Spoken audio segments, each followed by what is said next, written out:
1. Chapter 1. You are not your mind. The greatest obstacle to enlightenment. Enlightenment, what is that? A beggar had been sitting by the side of a road for over 30 years. One day a stranger walked by. "Spare some change," mumbled the beggar, mechanically holding out his old baseball cap. "I have nothing to give you," said the stranger. Then he asked, "What's that you are sitting on?" "Nothing," replied the beggar. "Just an old box. I have been sitting on it for as long as I can remember." "Ever looked inside?" asked the stranger. "No," said the beggar. "What's the point?" "There's nothing in there." "Have a look inside," insisted the stranger. The beggar managed to pry open the lid. With astonishment, disbelief, and elation, he saw that the box was filled with gold. "I am that stranger who has nothing to give you and who is telling you to look inside. Not inside any box, as in the parable, but somewhere even closer, inside yourself." "But I am not a beggar," I can hear you say. "Those who have not found their true wealth, which is the radiant joy of being and the deep, unshakable peace that comes with it, are beggars, even if they have great material wealth. They are looking outside for scraps of pleasure or fulfillment, for validation, security, or love, while they have a treasure within that not only includes all those things but is infinitely greater than anything the world can offer." The word enlightenment conjures up the idea of some superhuman accomplishment, and the ego likes to keep it that way, but it is simply your natural state of felt oneness with being. It is a state of connectedness with something immeasurable and indestructible, something that, almost paradoxically, is essentially you and yet is much greater than you. It is finding your true nature beyond name and form. The inability to feel this connectedness gives rise to the illusion of separation, from yourself and from the world around you. You then perceive yourself, consciously or unconsciously, as an isolated fragment. Fear arises, and conflict within and without becomes the norm. I love the Buddha's simple definition of enlightenment as the end of suffering. There is nothing superhuman in that, is there? Of course, as a definition, it is incomplete. It only tells you what enlightenment is not, no suffering. But what's left when there is no more suffering? The Buddha is silent on that, and his silence implies that you'll have to find out for yourself. He uses a negative definition so that the mind cannot make it into something to believe in or into a superhuman accomplishment, a goal that is impossible for you to attain. Despite this precaution, the majority of Buddhists still believe that enlightenment is for the Buddha, not for them, at least not in this lifetime. You used the word being. Can you explain what you mean by that? Being is the eternal, ever-present one life beyond the myriad forms of life that are subject to birth and death. However, being is not only beyond but also deep within every form as its innermost invisible and indestructible essence. This means that it is accessible to you now as your own deepest self, your true nature. But don't seek to grasp it with your mind. Don't try to understand it. You can know it only when the mind is still. When you are present, when your attention is fully and intensely in the now, being can be felt, but it can never be understood mentally. To regain awareness of being and to abide in that state of feeling realization is enlightenment. When you say being, are you talking about God? If you are, then why don't you say it? The word God has become empty of meaning through thousands of years of misuse. I use it sometimes, but I do so sparingly. By misuse, I mean that people who have never even glimpsed the realm of the sacred, the infinite vastness behind that word, use it with great conviction, as if they knew what they are talking about. Or they argue against it, as if they knew what it is that they are denying. This misuse gives rise to absurd beliefs, assertions, and egoid delusions, such as my God is the only true God, and your God is false, or Nietzsche's famous statement, God is dead. The word God has become a closed concept. The moment the word is uttered, a mental image is created, no longer, perhaps, of an old man with a white beard, but still a mental representation of someone or something outside you, and, Yes, almost inevitably a male someone or something. Neither God nor being nor any other word can define or explain the ineffable reality behind the word, so the only important question is whether the word is a help or a hindrance in enabling you to experience that toward which it points. Does it point beyond itself to that transcendental reality, or does it lend itself too easily to becoming no more than an idea in your head that you believe in, a mental idol? The word being explains nothing, but nor does God. Being, however, has the advantage that it is an open concept. It does not reduce the infinite invisible to a finite entity. It is impossible to form a mental image of it. Nobody can claim exclusive possession of being. It is your very essence, and it is immediately accessible to you as the feeling of your own presence, the realization I am that is prior to I am this or I am that. So it is only a small step from the word being to the experience of being. What is the greatest obstacle to experiencing this reality? Identification with your mind, which causes thought to become compulsive. Not to be able to stop thinking is a dreadful affliction, but we don't realize this because almost everybody is suffering from it, so it is considered normal. This incessant mental noise prevents you from finding that realm of inner stillness that is inseparable from being. It also creates a false mind-made self that casts a shadow of fear and suffering. We will look at all that in more detail later. The philosopher Descartes believed that he had found the most fundamental truth when he made his famous statement, I think, therefore I am. He had, in fact, given expression to the most basic error, to equate thinking with being and identity with thinking. The compulsive thinker, which means almost everyone, lives in a state of apparent separateness, in an insanely complex world of continuous problems and conflict, a world that reflects the ever-increasing fragmentation of the mind. Enlightenment is a state of wholeness, of being at one and therefore at peace. At one with life in its manifested aspect, the world, as well as with your deepest self and life unmanifest, at one with being. Enlightenment is not only the end of suffering and of continuous conflict within and without, but also the end of the dreadful enslavement to incessant thinking. What an incredible liberation this is! Identification with your mind creates an opaque screen of concepts, labels, images, words, judgments, and definitions that blocks all true relationship. It comes between you and yourself, between you and your fellow man and woman, between you and nature, between you and God. It is this screen of thought that creates the illusion of separateness, the illusion that there is you and a totally separate other. You then forget the essential fact that, underneath the level of physical appearances and separate forms, you are one with all that is. By forget, I mean that you can no longer feel this oneness as self-evident reality. You may believe it to be true, but you no longer know it to be true. A belief may be comforting. Only through your own experience, however, does it become liberating. Thinking has become a disease. Disease happens when things get out of balance. For example, there is nothing wrong with cells dividing and multiplying in the body, but when this process continues in disregard of the total organism, cells proliferate and we have disease.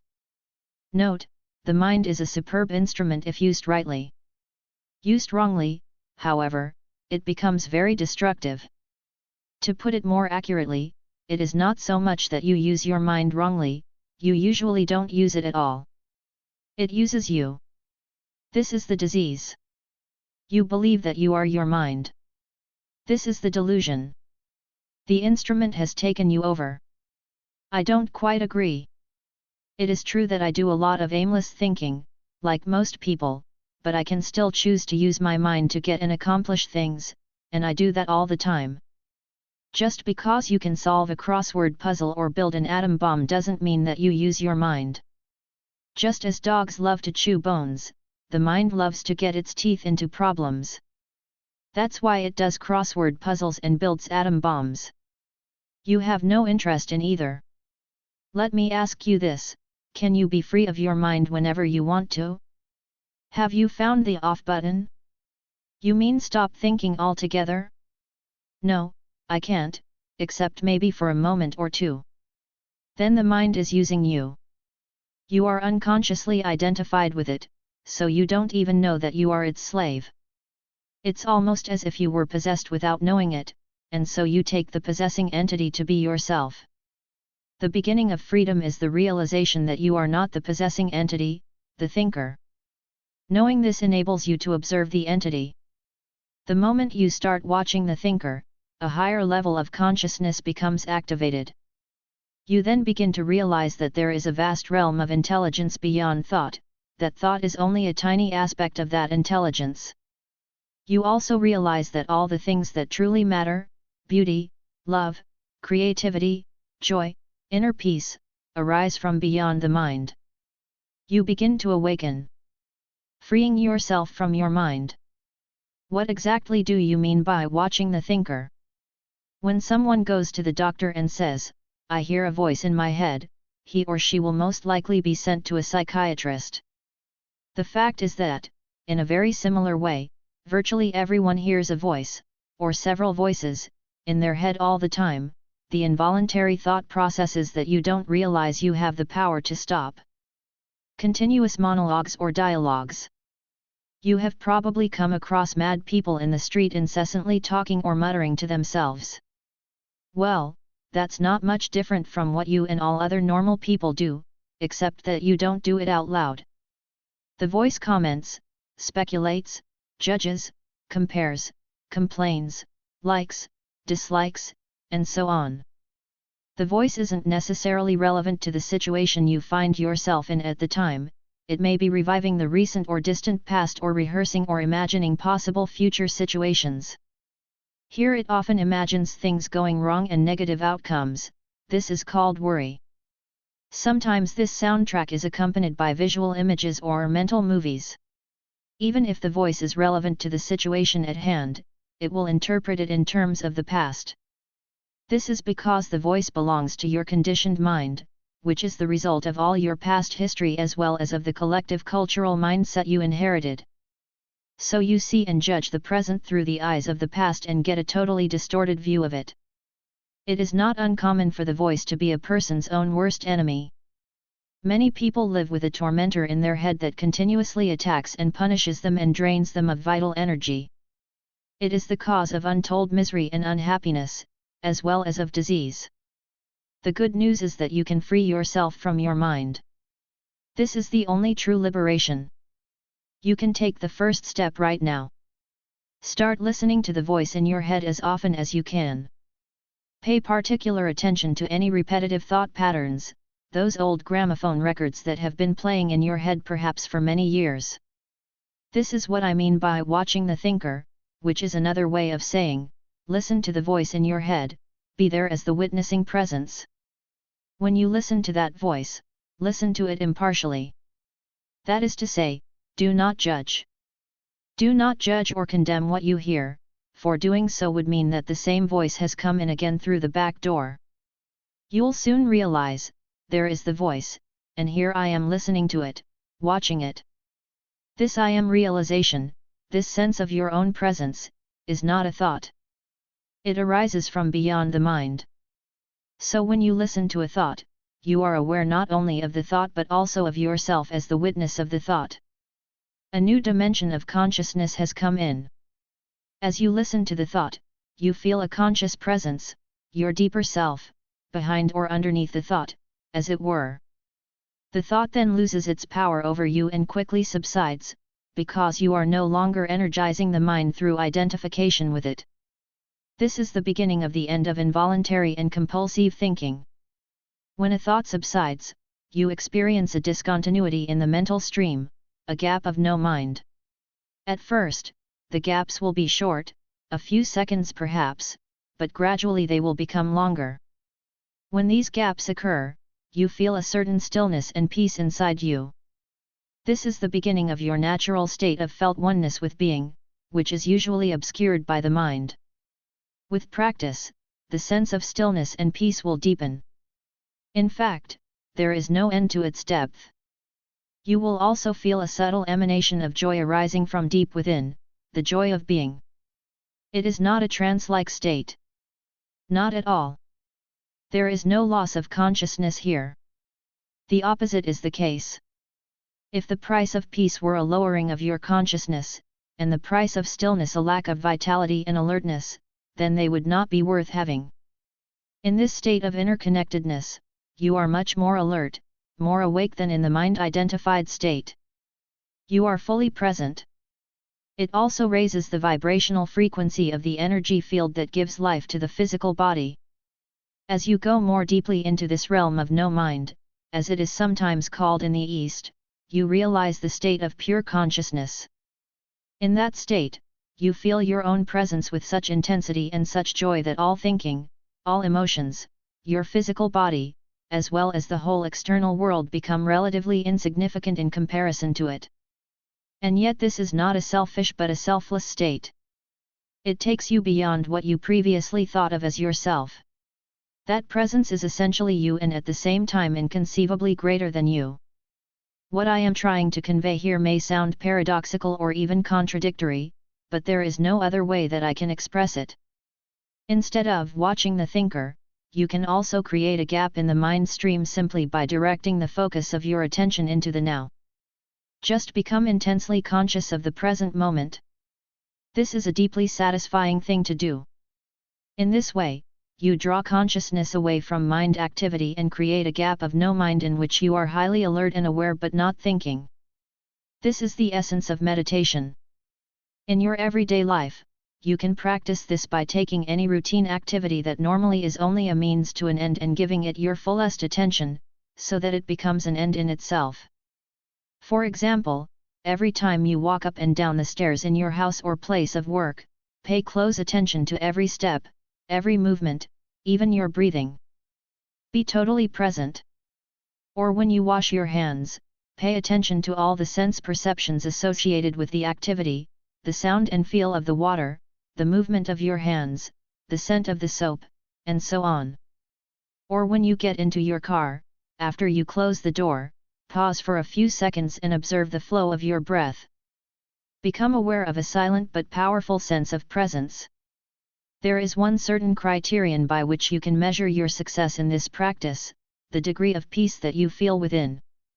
So the single most vital step on your journey toward enlightenment is this: learn to disidentify from your mind. Every time you create a gap in the stream of mind, the light of your consciousness grows stronger. One day you may catch yourself smiling at the voice in your head, as you would smile at the antics of a child.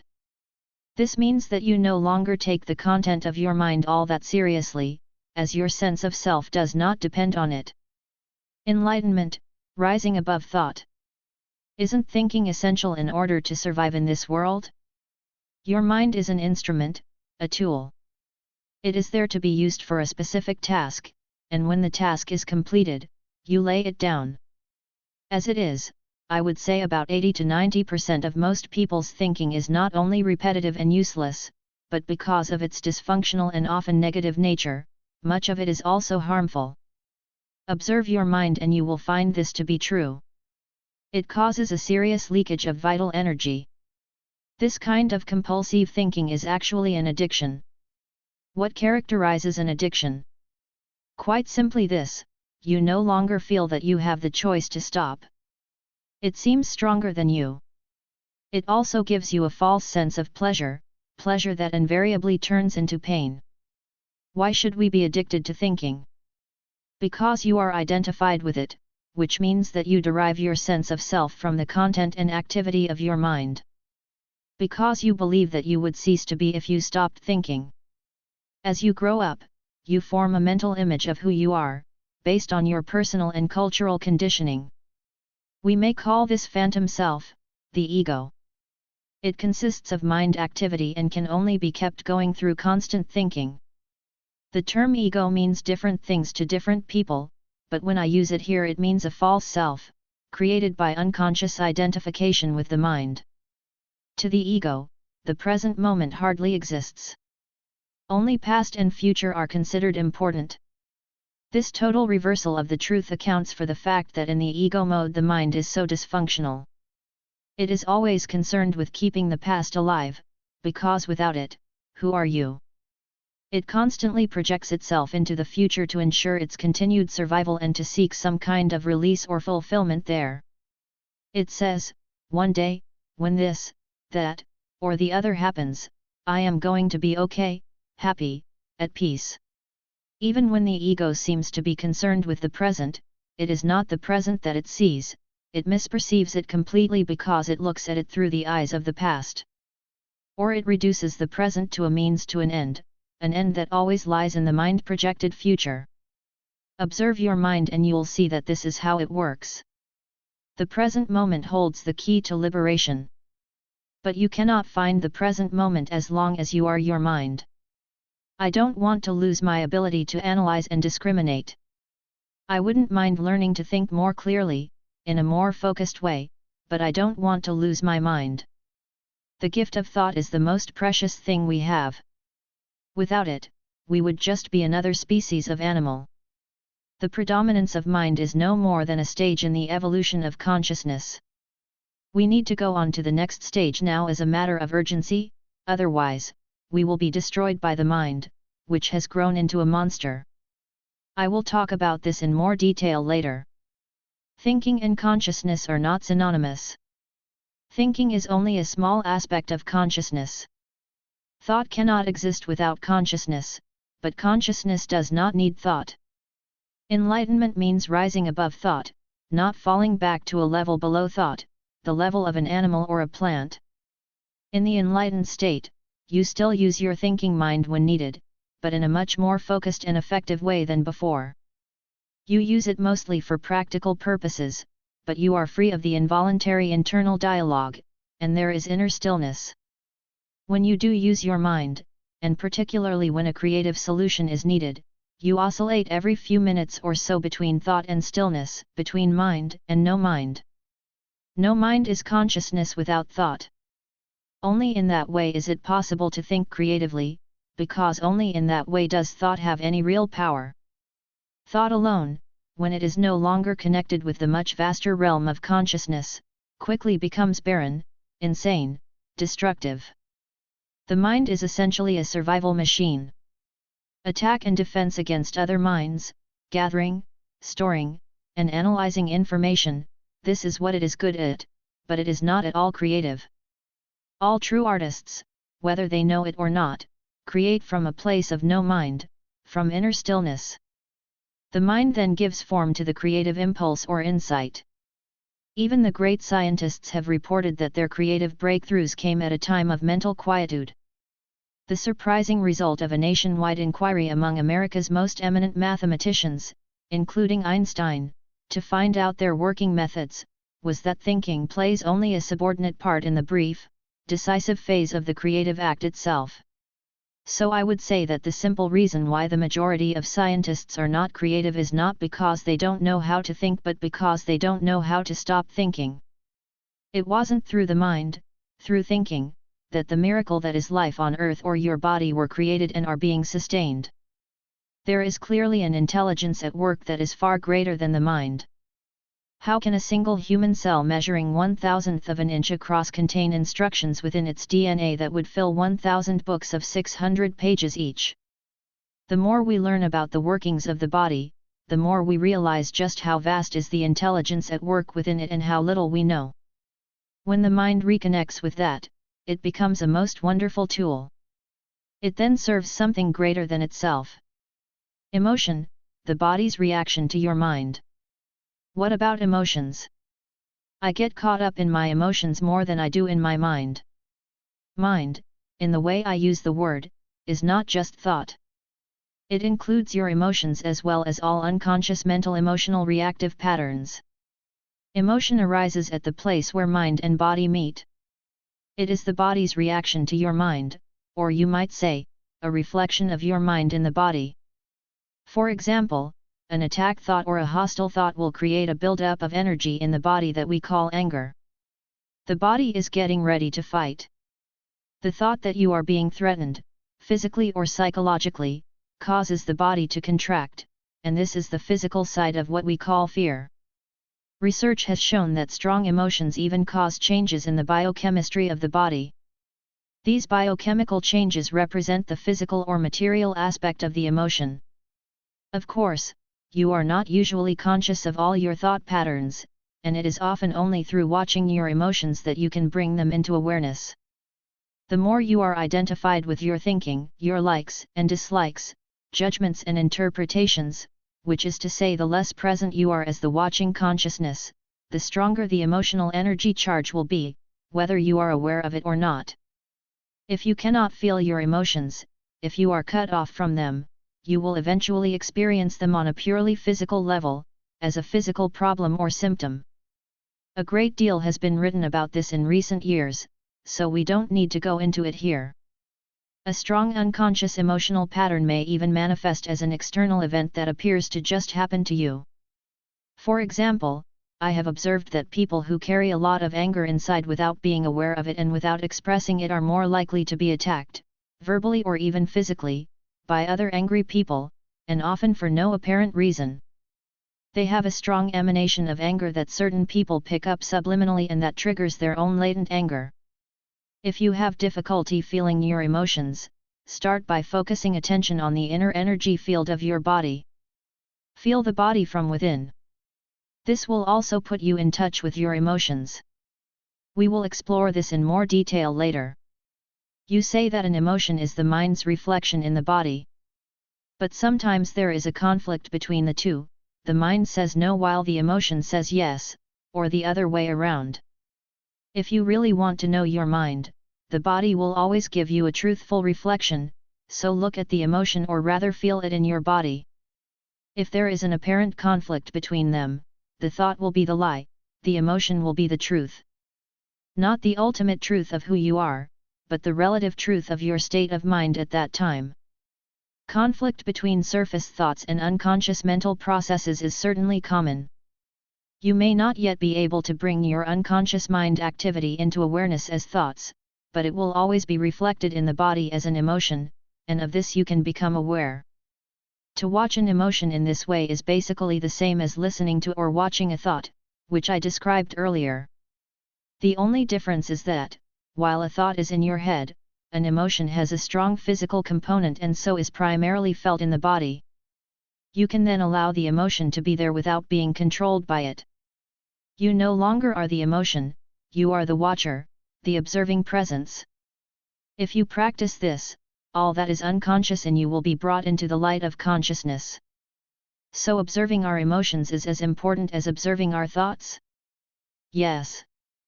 Make it a habit to ask yourself, what's going on inside me at this moment? That question will point you in the right direction.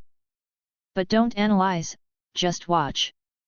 Focus your attention within. Feel the energy of the emotion. If there is no emotion present, take your attention more deeply into the inner energy field of your body. It is the doorway into being. An emotion usually represents an amplified and energized thought pattern, and because of its often overpowering energetic charge, it is not easy initially to stay present enough to be able to watch it. It wants to take you over, and it usually succeeds, unless there is enough presence in you. If you are pulled into unconscious identification with the emotion through lack of presence, which is normal, the emotion temporarily becomes you. Often a vicious circle builds up between your thinking and the emotion, they feed each other. The thought pattern creates a magnified reflection of itself in the form of an emotion, and the vibrational frequency of the emotion keeps feeding the original thought pattern. By dwelling mentally on the situation, event, or person that is the perceived cause of the emotion, the thought feeds energy to the emotion, which in turn energizes the thought pattern, and so on. Basically, all emotions are modifications of one primordial, undifferentiated emotion that has its origin in the loss of awareness of who you are beyond name and form. Because of its undifferentiated nature, it is hard to find a name that precisely describes this emotion. Fear comes close, but apart from a continuous sense of threat, it also includes a deep sense of abandonment and incompleteness. It may be best to use a term that is as undifferentiated as that basic emotion and simply call it pain. One of the main tasks of the mind is to fight or remove that emotional pain, which is one of the reasons for its incessant activity, but all it can ever achieve is to cover it up temporarily. In fact, the harder the mind struggles to get rid of the pain, the greater the pain.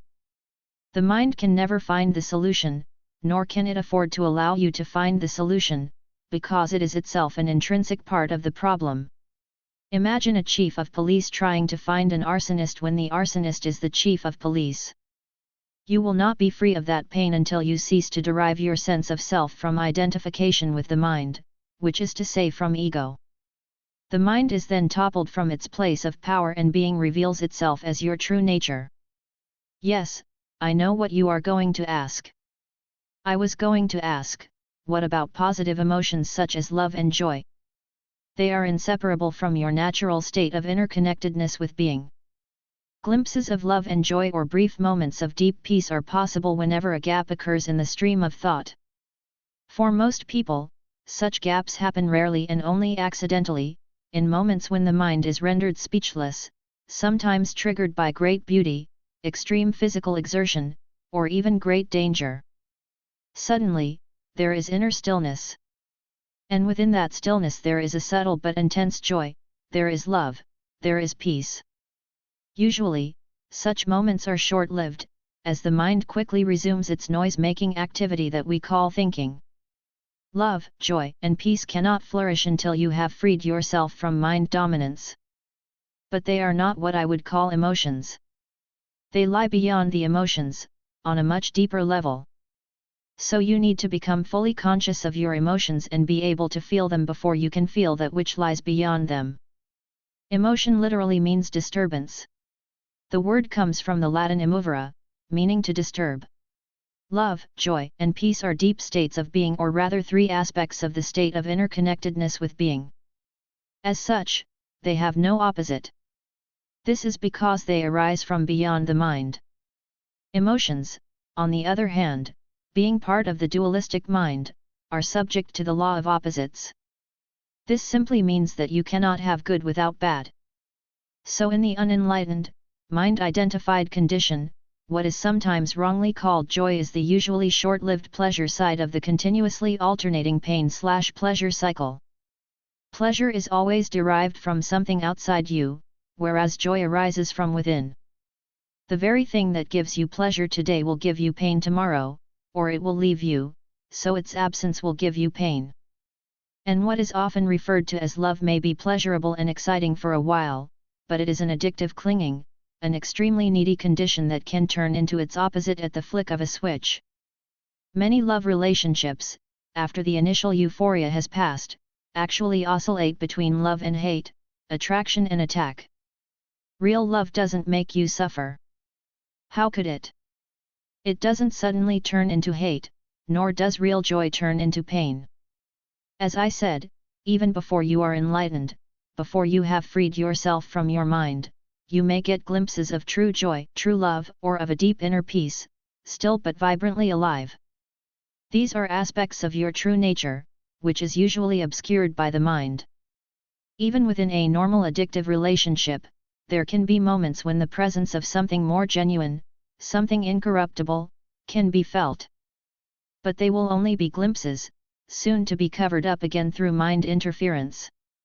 It may then seem that you had something very precious and lost it, or your mind may convince you that it was all an illusion anyway. The truth is that it wasn't an illusion, and you cannot lose it. It is part of your natural state, which can be obscured but can never be destroyed by the mind. Even when the sky is heavily overcast, the sun hasn't disappeared. It's still there on the other side of the clouds.